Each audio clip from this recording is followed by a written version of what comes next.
I'm pleased to be joined today on Primetime Local News with Perry Phillips and Kelly Cormier. They're the two behind the group Connect for Food. They're looking to promote the local food industry. Thanks for you both for being here with us today. Can you tell me a little bit more about what Connect for Food is and why someone out there should consider helping to grow the local food industry? Well, Connect for Food is based on the belief that individuals have the vision and solutions to shape the futures of their communities, and that building a more localized and sustainable food system is vital to that. We can't really wait for solutions to come from elsewhere because the benefits then also tend to go elsewhere. And so workshops are being hosted in a few different places. Before we get into those, what's the goal of the project?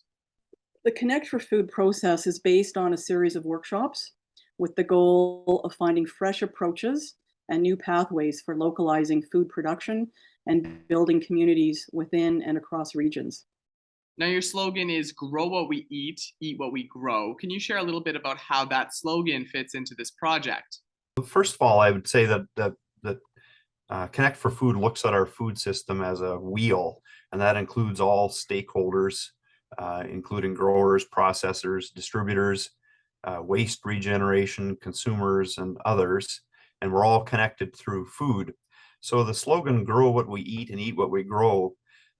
Currently, we grow very little of what we eat in Alberta, and we have a food culture, I guess you could say, is based on food coming from elsewhere. And much of that food could be grown here in Alberta. So that's not to say that we don't have good examples in Alberta of larger scale food production, such as the potato industry, and we have areas in the province where more food is grown than in others, but both of these have potential to expand. On the other hand, there's a lot of food grown here that is that's not making it to our tables, and there are many reasons behind that. And one of the reasons is just simply the way we think and behave about food. Now, I was mentioning that there are workshops happening. Can you talk a little bit more about who's hosting these workshops? Sure. We currently have a set of workshops scheduled for Northeast Alberta, and they're being hosted by Community Futures. And there's a local organization called NAFMA, which stands for the Northeastern Alberta Food Marketers Association. And so they're hosting the workshops in communities. We have a few that are coming up. We have November 8th at the Ardmore Hall, which is in the Bonnyville area. We have November 16th, which is in the Lac-La-Biche area. And then we have two more. One is coming up in Lamont, and the other is in Vegreville. And people who are interested in coming to our workshops, if they could go to connectforfood.ca, and all of our workshops are listed there, and they can sign up. There's a link, and they can sign up through Eventbrite. So then we will know, they'll get a ticket, then we'll know they're coming, and we have the appropriate amount of food available. Now, I don't know who wants to take on this answer, but I was just wondering too, what kind of person should kind of attend these shows or typically attends these workshops? And for people going to these workshops, what should they expect to happen? Well, because we're all connected through food, everyone could be considered a stakeholder to the food system. We all have something to lose or gain in that. So the workshops are really open to anyone, in what we described before as the food wheel. To be prepared to come to a workshop, really, they'll have to. Most people come to the workshops, different expectations, but they leave saying that they've learned something important. They're thinking about things differently, and they're glad to have connected with other people. So I guess those are things that you might want to be prepared to experience if you come to these workshops.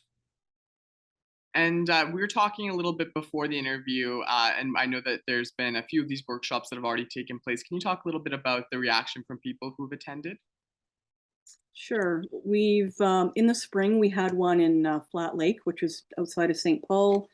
We had one last week just outside of the Smoky Lake area at the Gathering Place Co-op. And then this morning we had a virtual one in the Lloydminster area.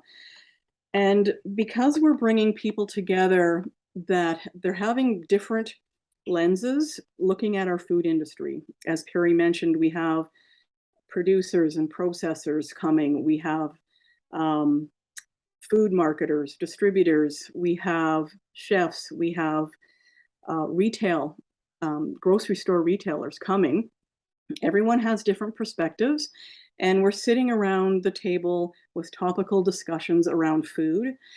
And when we're working with this diverse group of people with different hats, different lenses, we're getting out of our silos and we're able to sort of talk in a way about our food system, which we don't normally do. And I think that is where the magic is happening with these Connect for Food workshops, is just having that diversity around the table and talking about our food wheel, as we call it.